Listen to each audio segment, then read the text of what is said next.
Oke, di video kali ini kita akan menceritakan sebuah film yang berjudul Enemy, yang mengisahkan kedua anak yang sejak kecil sudah dilatih menjadi detektif. Di mana di saat sudah dewasa, kedua anak ini sama-sama menjadi mesin pembunuh yang sulit ditangkap oleh polisi India. Kisah dari film ini sangat seru. Bagaimana alur ceritanya? Tonton sampai selesai. Berawal pada tahun 1996 di OOTY di negara bagian Tamil Nadu. Kosan, seorang anak remaja yang tinggal bersama ayahnya dikarenakan ibunya sudah meninggal. Ia mempunyai ayah yang sangat fobia, di mana ayahnya selalu hidup dalam ketakutan dan berpikir bahwa sesuatu yang buruk akan selalu terjadi pada anaknya. Oleh karena itu, kehidupan sehari-hari Kosan terasa membosankan, di mana sesuatu yang ingin Kosan lakukan tidak pernah diperbolehkan oleh ayahnya karena takut ia akan kenapa-napa. Semacam dikekang oleh doi gitulah. Kosan selalu disuruh belajar sama ayahnya. Bahkan ketika liburan sekolah, ayahnya sudah menyiapkan begitu banyak buku untuk dipelajari oleh Kosan.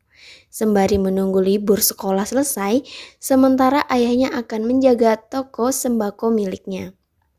Kehidupan Kosan perlahan berubah ketika dia kedatangan tetangga baru yang mempunyai anak seumuran dengannya. Namanya Razib. Nah, ayah Razib itu merupakan pensiunan dari perwira CBI. Dari kecil, Razib sudah dididik untuk berlatih keras oleh ayahnya. Melihat sesuatu yang baru membuat Kosan penasaran. Ia pun mengintip setiap kegiatan sehari-hari Razib. Salah satu yang membuat Kosan menjadi penasaran yaitu Rubik yang dimainkan oleh Razib. Kosan pun meminjam salah satu Rubik itu, tapi tidak izin dengan Razib. Ia pun mempelajari Rubik tersebut sampai ia bisa.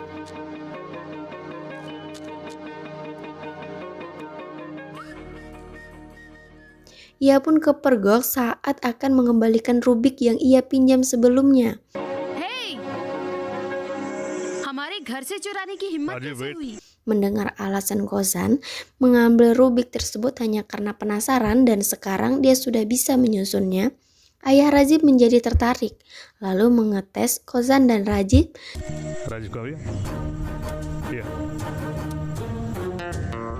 Siapa yang menang akan mendapatkan hadiah coklat.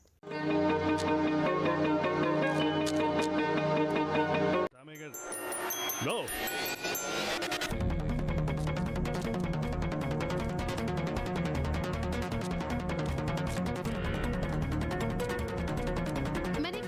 Razib sangat senang. Sebelumnya dia dapat menyelesaikan Rubik itu dalam waktu 62 detik.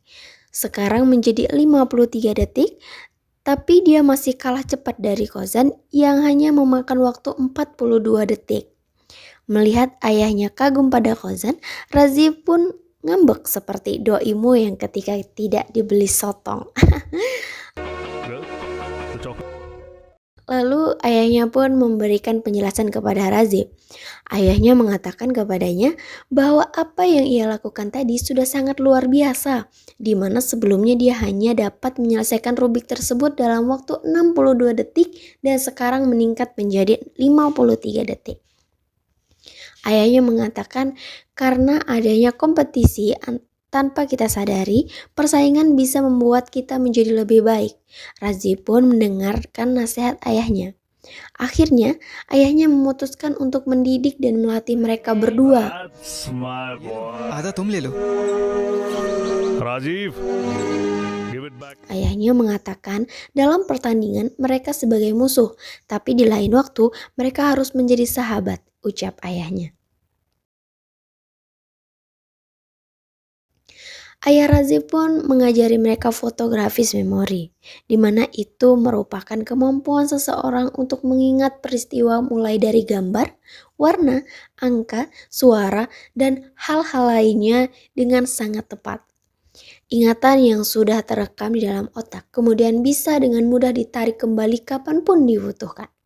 Ayahnya Razib pun bertanya kepada mereka berdua, warung-warung apa saja yang tadi baru mereka lewati. Tapi ayahnya mengatakan bahwa itu saja belum cukup.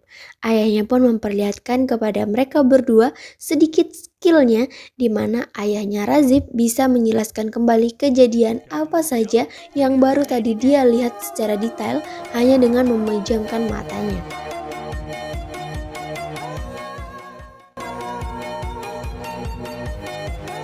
That's it.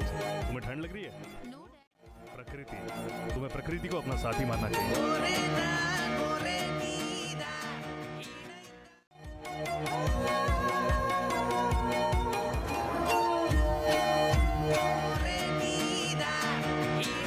तुम्हें ठंड लग रही है? No, Dad. प्रकृति, तुम्हें प्रकृति को अपना साथी मानना चाहिए।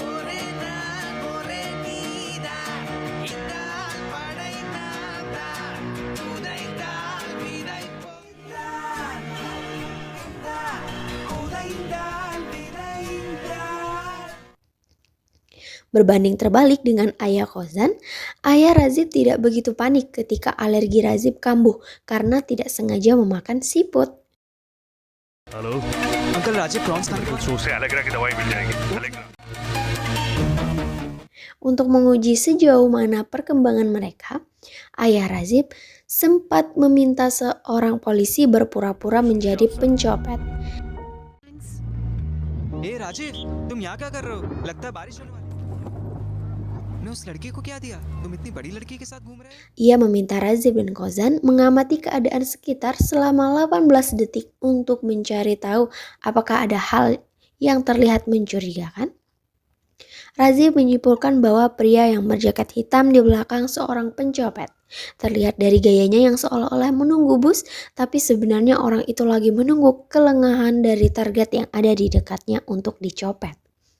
Ayah Razif pun senang mendengar penjelasan dari anaknya, tapi dia tercengang saat Kozan menjelaskan hasil dari analisanya. Dia juga memperlihatkan pria yang disebut Razif, tapi Kozan melihat sisi kiri jaket yang digunakan orang itu 2 inci lebih rendah, kantongnya juga mengembung, yang artinya orang itu sedang membawa benda lumayan berat. Mungkin pistol? Dan ia juga menjelaskan bahwa dia melihat ada motor polisi yang parkir di depan sekolah. Dan jika dilihat dari potongan rambut dan kumisnya, Kozan menyimpulkan bahwa orang itu polisi berpakaian preman yang sengaja disuruh ayahnya Razif untuk menguji mereka berdua. Ayah Razif pun tidak bisa berkata apa-apa ketika melihat bakat alami yang dimiliki oleh Kozan. Padahal baru beberapa hari dia dilatih, tetapi sudah bisa melampaui anaknya yang sudah dilatih sejak dulu.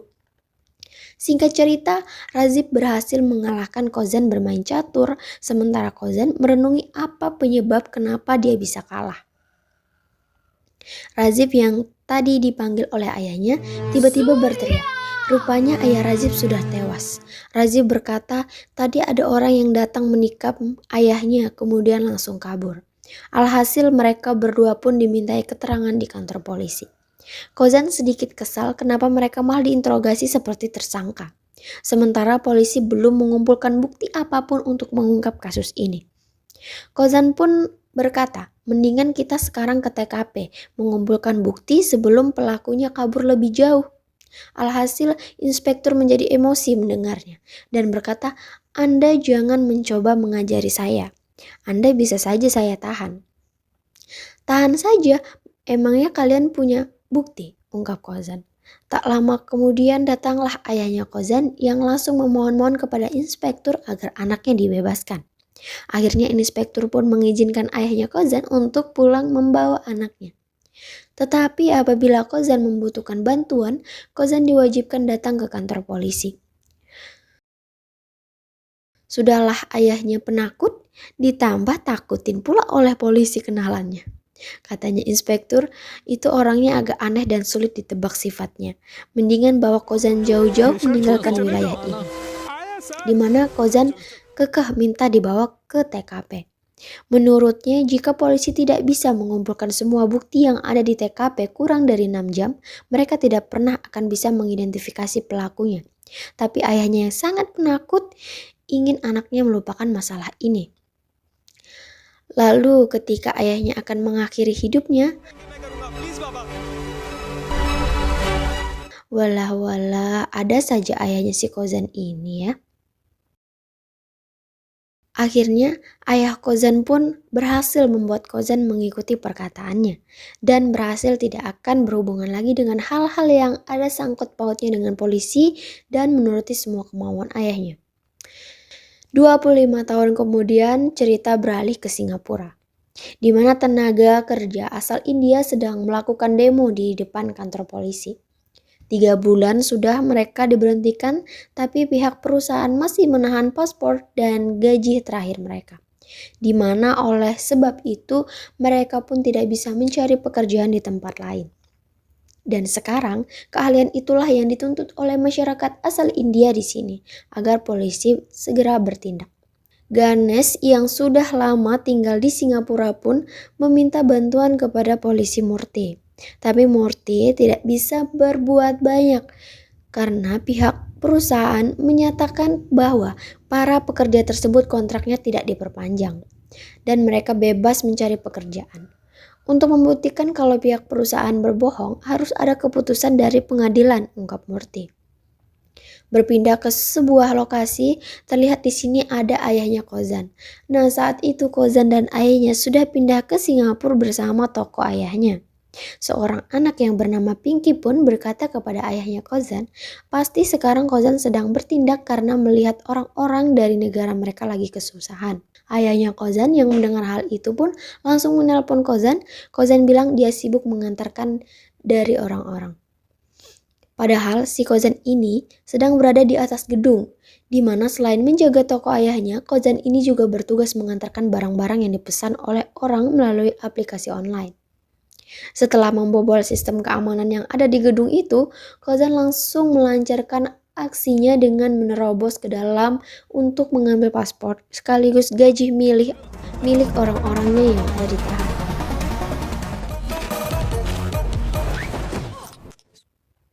Dan ia pun dibantu oleh temannya Abu sebagai navigator. हाँ हो गया साथ है अपना GPS tracker check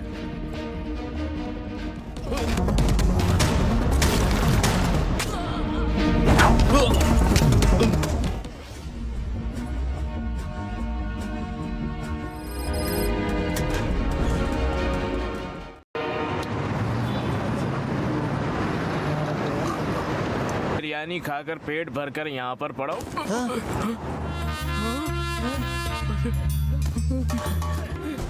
आराम से शांति से आराम से शांति से रुको Cerita pun beralih ke Beijing, Cina, di mana seorang pembisnis sedang meeting bersama anggotanya, sebut saja namanya Rembo.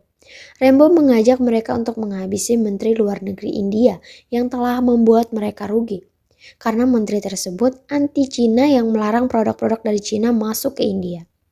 Rembo mengaku selama ini para pengusaha di India bisa membeli barang menteri yang mereka inginkan. Tapi kenyataannya ada yang menjabat sebagai menteri yang tidak bisa disuap sama sekali. Kata Rembo, ada pembunuh bayaran profesional di India yang semua korbannya dinyatakan tewas akibat kecelakaan dan bunuh diri. Beberapa di antaranya ada pengusaha Jepang yang tewas dalam kecelakaan, kemudian jurnalis Amerika dan artis Hollywood yang dinyatakan tewas bunuh diri. Di mana kejadian itu adalah ulah si Razif yang sekarang menjadi pembunuh bayaran di India. Di mana setiap peristiwa yang dibuat olehnya tidak pernah terdeteksi oleh polisi. Bahkan banyak orang yang menyangka kejadian yang dilakukan olehnya adalah disebabkan oleh hal yang di luar nalar. Akhirnya, Rembo bersama rekannya pun bersepakat untuk menghabisi menteri tersebut.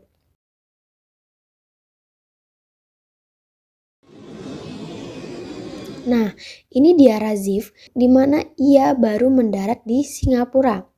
Di pesawat, ia membantu seorang wanita hamil namanya Anissa. Mereka sempat berbincang sejenak. Razif juga menawari tumpangan kepada Anissa, tapi tawaran itu ditolak oleh Anissa secara halus.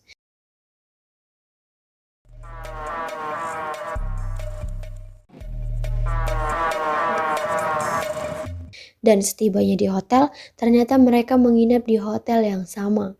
Karena berasal dari negara yang sama, jadi obrolan mereka lebih nyaman. Ingat Razif itu bini orang dan lagi hamil. aduh, Razif. kembali di mana Kozan Abu sedang menurunkan sayuran. ये काम करेगा कल रात डिनर पे ए, तो बहुत हुआ काम कर चल Tidak lama kemudian, terjadi sebuah ledakan di toko agen gas LPG yang tak jauh dari tempat Kozan.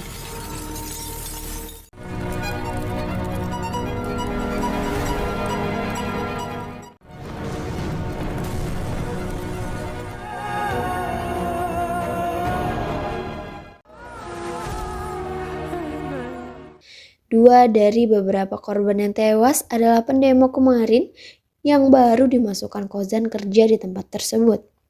Kemudian keluarlah berita yang katanya ledakan tersebut berasal dari akibat kebocoran gas yang ada di tempat agen gas sehingga mengakibatkan 11 orang tewas.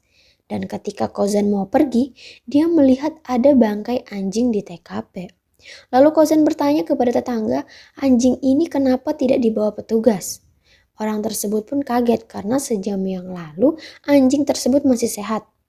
Rupanya ada cairan asam kuat yang dicampurkan di dalam cat yang dipakai untuk membuat grafiti di sekitar TKP. Yang akhirnya kejadian itu sudah direncanakan, bukan kecelakaan. Diketahui tidak ada orang lain Joseph yang membuat grafiti di daerah tersebut.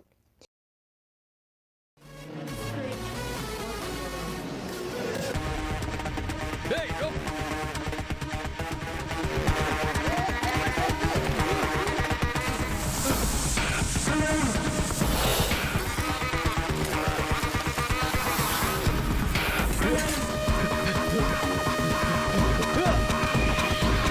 Setelah disiduk oleh Kozan, Joseph pun mengaku bahwa ada orang yang tidak memberinya uang untuk menggambar di dinding itu dan menyuruhnya menyampurkan beberapa bahan ke dalam cat. Akhirnya Joseph pun dibawa ke kantor polisi, tapi masih menjadi misteri apa penyebab sebenarnya motif pelaku. Apabila dia teroris, dia akan menargetkan orang banyak, lalu mengklaim bahwa ini aksi mereka. Tapi yang terjadi sekarang beda dari itu. Kozan juga mengecek HP Joseph dan dia tidak menemukan apa-apa. Ketika Kozan hendak pergi, polisi Murti membocorkan surat yang baru dia terima. Rupanya Menteri Luar Negeri India akan datang berkunjung ke Singapura. Di mana sebulan yang lewat, pihak polisi sudah menerima rute perjalanannya. Tetapi karena ada kejadian kemarin, Menteri mengubah rutenya. Sebelum Menteri mengunjungi Menteri Singapura, dia berniat mengunjungi korban terlebih dahulu untuk mengucapkan belasungkawa. Menurut Murti, kejadian tersebut pasti ada kaitannya dengan kunjungan Menteri Luar Negeri India. जाने से पहले मुझे लगता है यहाँ का एक्सीडेंट और उसका वहाँ जाना दोनों में कोई ना कोई